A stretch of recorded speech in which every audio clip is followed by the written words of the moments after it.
time, Law Expert was the only, I would say, that I personally knew that they were offering a test series. So I thought that I am maybe sorted here. I don't need to worry more about. I think they'll be giving me tests and I'll be done. And then there were model answers also there. Then apart from that, I could see a number of previous year topper copies also there uploaded very regularly. That helped me structure my answer. So whenever I was in doubt, I used to go back to that Law Expert website where there were topper copies uploaded, and I used to just see where I can improve and make changes to my approach.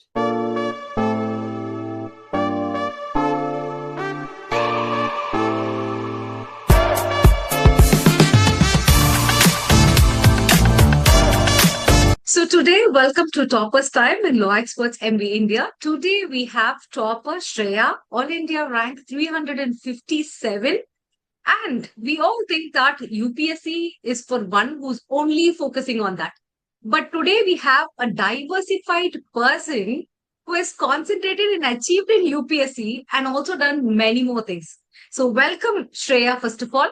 So please introduce yourself with all your other achievements. Yes, ma'am. Hi everyone. My name is Shreya Jha, and I have graduated into the year 2021 from Guru Gobind Singh Indraprastha University in New Delhi. And I have cleared the UPSC exam this year with All India rank 357, as ma'am had said. My journey in the law school was very interesting because I had an opportunity to take part in a number of activities. And I did actually gain a lot of understanding from those things that I had done. In the initial stages itself, I did take part in an international conference on law and economics, which was held at IIM Ahmedabad. And I had an opportunity to present a paper on immigration law and economics. Thereafter, I also took part in the essay competition, which was held at GNLU. And there I got the second prize, which was that particular essay was on the topic of marital rape. Thereafter, I would say I was very privileged to have that opportunity of working as a research assistant to the Chief of Competition Commission, Mr. Martin Stanley, at the United Kingdom. I've also worked as a law researcher at the Global Freedom of Expression at Columbia University in the city of New York. And apart from that, I have authored a paper on antitrust law that talks about the interplay of data privacy and competition in India and other jurisdictions as well for the NLU Jodhpur Law Review. So I have all these, fortunately, I got the opportunity to take part in these activities. And apart from that, in terms of my education in law itself, by my college, I was awarded the Student of the Year for 2 years consecutively for having a good GPA overall. Excellent. So this was my journey in law school. And thereafter, I took the plunge and I decided that I should appear for the civil services examination. Because, ma'am, what happens is that when you take part in these activities, you get an exposure to a lot of policy making, a lot of things that happen around the world. You automatically get interested at how this translates into action. And that curiosity kind of drove me to appear for the civil services. Excellent. So having seen your profile, this question is from my heart, okay? So you have an excellent profile. Simply, you can go to any abroad top tier firm and earn in lakhs. Then why UPSC? Yes, ma'am. So, ma'am, like I said, that when I write these things or when I see the work getting published, the question that comes to my mind is that what exactly is happening with whatever we are writing, and is the government and how the government looks at the work, the policy, and everything that the research papers and everything that is written. Or, for example, if the Supreme Court is passing some judgment for that matter, then how does this impact the people, especially at the grassroots level? Because that also becomes very important to see how this kind of translates into action. And which is why I thought that it's very interesting to see in civil services, actually, it gives such a great opportunity to understand how this actually works, the entire system operates. And that is what actually drove me to this. Okay, you chose your passion over money. That is the only thing I can see. And you wanted to know what grassroots people are doing. So you have chosen UPSC, which is the right thing, instead of judiciary. Although judiciary is dealing with people, but grassroots people, you people are going to be very good. Such a clarity. Thank you so much. Okay. So when you saw your results first, what was your thought in your mind? Ma'am, it was a sense of relief. because when we give so many years to the preparation itself, we do want to see some result of the hard work that we have put in. So that was a sense of relief that it's fine, it's done. And of course, I mean, when we are trusting the process, that kind of result, or that assurance is great that, okay, this is showing on the paper that we have achieved what we had wanted. So that was there. And also the happiness on our parents' face, it's again very important. So they were very happy, and seeing them happy, I was happy, because it took some time for me for the results to sink in, but they were very happy. So I'm like, okay, I think it's a good thing then. Oh, it took time to sink in. Yes. Okay, it happens. Yeah, fine. So, to whom you made the first call immediately after the result? Actually, my father was in the office. So we did call him, my mother and I, we both called him and we informed him. And thereafter, he left his work and he came here to the He home. came here. Okay, today, okay, and all permission, I'm coming back to my child like that. Okay, very nice. Happy to see. Very warm, actually. So, you already told when you decided to do UPSC, immediately after the college, not during the college, you had no idea of like No, no, the. yes.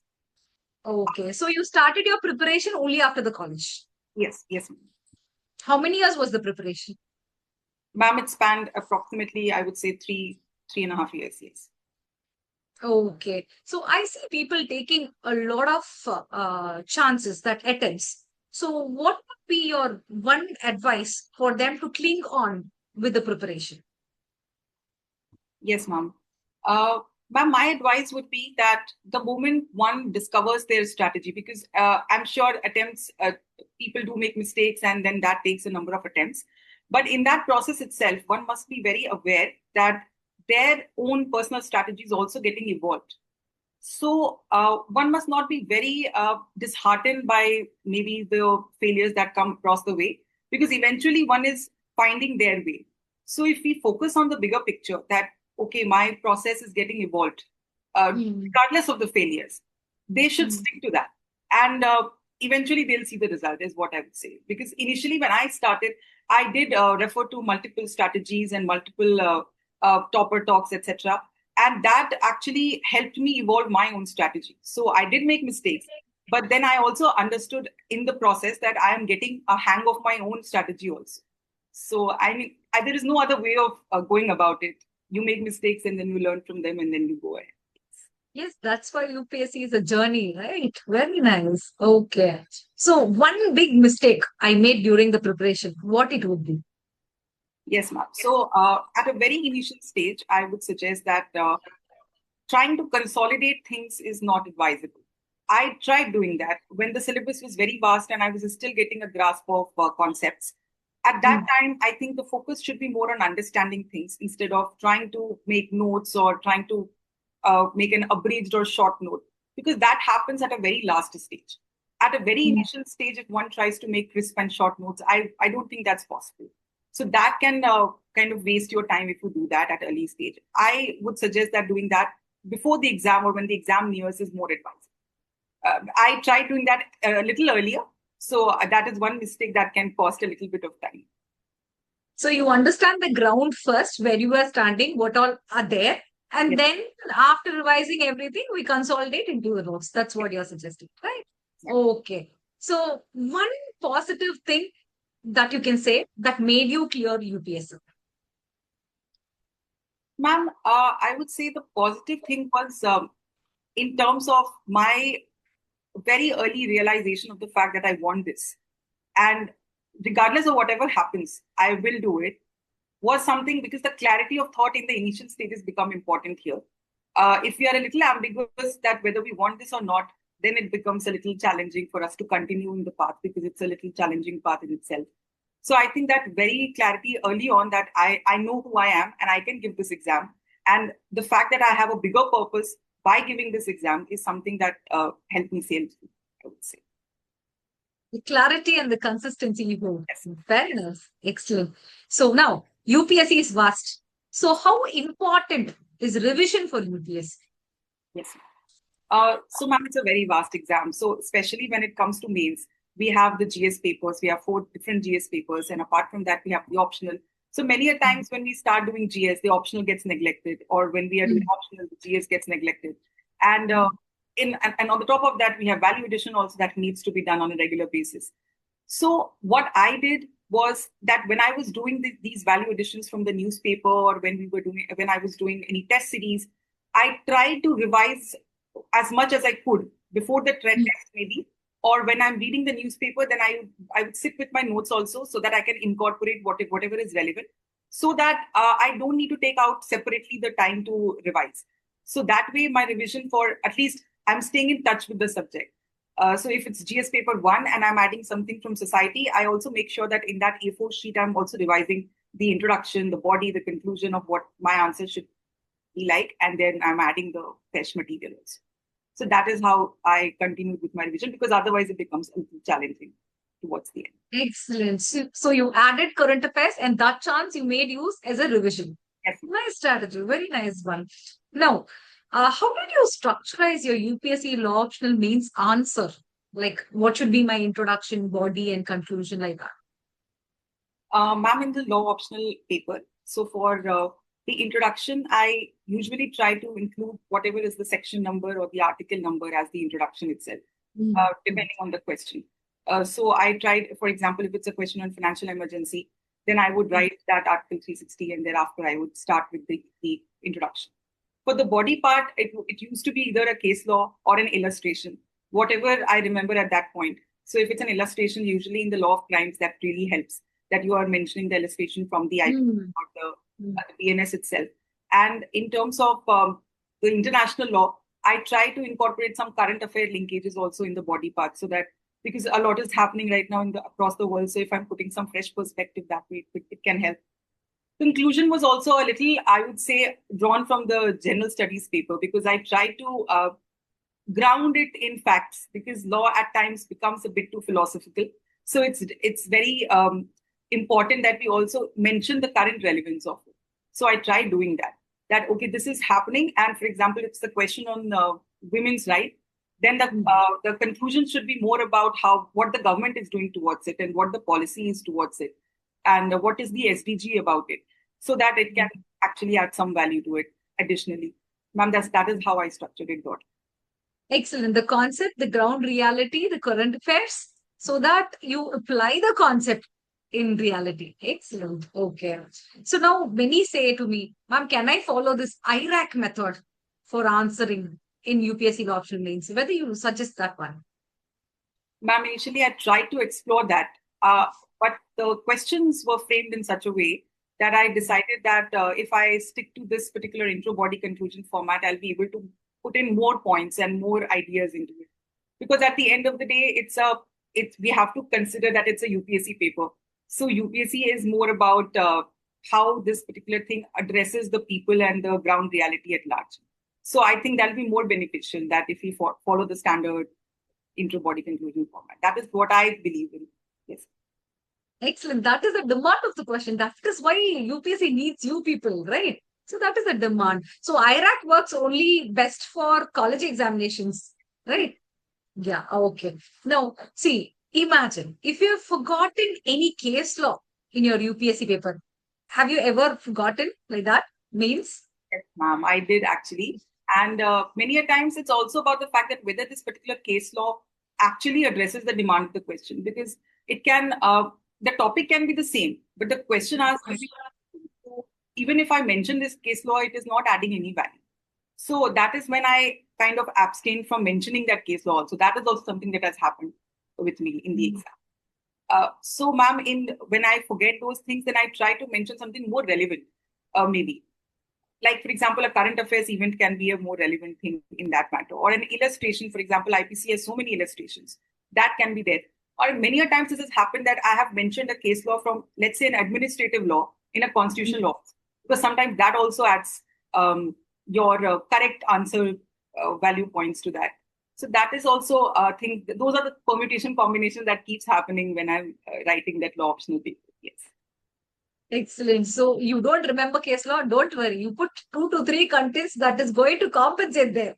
Yes. Right? Better contents. That is a good strategy, actually. Okay.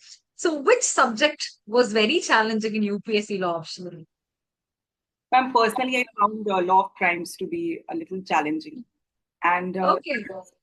Yes, ma'am. And that was also because for every crime that we have, every offense that is mentioned, there are several ingredients that we need to keep in mind. Memorizing all those ingredients actually, because we cannot make those facts up. So that required a little effort. Apart from that, for all those ingredients, there is a case law also, a landmark case. So that also needs to be memorized. So a little bit of effort went into that. And remembering the accurate section number. Apart from that, now we have the revised criminal law. So Yeah, you have the bonus as well, BNS, right? Yeah. I had made my notes when these criminal laws had not come. So in my notes, older notes, I had to update all the corresponding sections for the new BNS.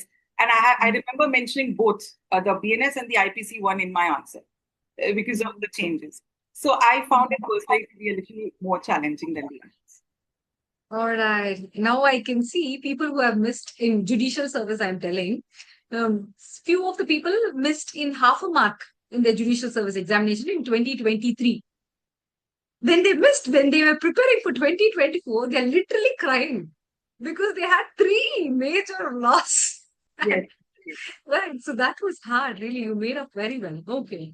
So now, how did you take your notes? What was your strategy? I'm going to take entire thing down, or it is like a revision notes, what you added. How was it? Yes, ma'am. So when I decided to make notes for law specifically, I thought that maybe I should stick to making notes for those topics which are not there in the regular books that I followed from the law school and from the Bear Act. So if there is a certain topic, for example, there is in the contemporary legal development, there are a lot of topics which are mentioned, like trial by media, the public Hmm. interpretation. So Hmm. for those, I made notes, separate notes, so that I can keep adding value. And they are very important also because you can use them in your core subjects, the Hmm. constitution law and other laws. So I did that. And apart from that, if we look at the statutes like the Information Technology Act and all, there are so many amendments that keep happening. So that has to Hmm. be the competition law also, so many amendments that happen. So I thought that maybe, making a notes for those topics is going to be more beneficial. For other areas which were largely static, I stuck to reading it from the basic book itself that I had followed. Oh, Yes. excellent. So, having mentioned about basic books, so what are the standard books that you used for with the SE law option? So, ma'am, for the constitution law, I had in my college read Jane Pandey. So I read Hmm. Jane Pandey again for this exam also. And for law of crimes, I had read a different book, but here I focused more on reading from the singles, AK single books that are. Okay, nice. And for the law of torts, I had read Bangya, Law of Hmm. Torts by Bangya. And then for administrative law, I think it's a book by I.P. Massey that I had followed. Yes. Nice. And if I'm forgetting anything else in terms of books, Contemporary legal developments, it's very hard to quote the books because you have eight subjects. Each topic is a subject. Yeah. and for So, international law, there's a book by S.K. Kapoor, so I followed. SK Kapoor. Very nice. Very nice. So now tell me, what was the role of law experts in your journey? So, ma'am, initially, when the law school got over, I was in a very difficult situation because I had lost touch with most of the basic laws that we had done in our first year. Because by the time fifth year comes, then a different set of laws come altogether, banking law and corporate law and all those laws come. So, and then the UPSC Law Optional syllabus is more about the core laws, law of crimes and Hmm. constitutional. Hmm. So I took time to revise all of that once by the books that I had already read in the law school. And around that time, I also started searching various websites for current affairs and for the value addition. In the process, I discovered the law experts because I was actually looking for some topper notes. I saw Now, Jebby's notes on the law experts website. It was there, and I had downloaded those notes and I read from. And that's how I got exposed to the website also. And from there, okay. I thought that I should buy a test series because test series is going to really help me bridge all the gap that is there in the previous my previous knowledge gaps which exist. So, ma'am, from there itself I started, and I whatever schedule was mentioned in the law experts, I tried to stick to that, and Hmm. I got the feedback from. I used to get it. The feedback was also very good because it was very on point. They used to write in the margin that this is what is required, or maybe this is digressing from the main demand of the question. That really helped me because again, the way we write in the university is very different from what we do in the UPSC. That is, it helped me streamline my preparation basically. Thank you so much. So, having spoken about test series, how important is taking tests for our option, UPSC option? Yes, ma'am. So, ma'am, initially I was a little apprehensive whether there is a test series also there in the law option, because law is not, at that time, law was not some option that people used to usually take. There were other more popular options for which test Hmm. series were available. But at that time, Law Expert was the only, I would say, that I personally knew that they were offering a test series. So I thought that I am maybe sorted here. I don't need to worry more about. I think they'll be giving me tests and I'll be done. And then there were model answers also there. Then apart from that, I could see a number of previous year topper copies also there uploaded very regularly. That helped me structure my answer. So whenever I was in doubt, I used to go back to that Law Expert website where there were topper copies uploaded, and I used to just see where I can improve and make changes to my approach. Yes, ma'am. Excellent, excellent. So now, see, was taking law, you told me like popular optionals are there. So whether taking law was useful in your UPSC journey in other areas, interview like that? Ma'am, I would say it was very useful for me because it helps me in GS paper 2 also. The polity paper was very much aligned with the constitutional law that we read. That helps me answer that. And secondly, the international law can also be used in the IR part of that GS paper 2. That would also Mm.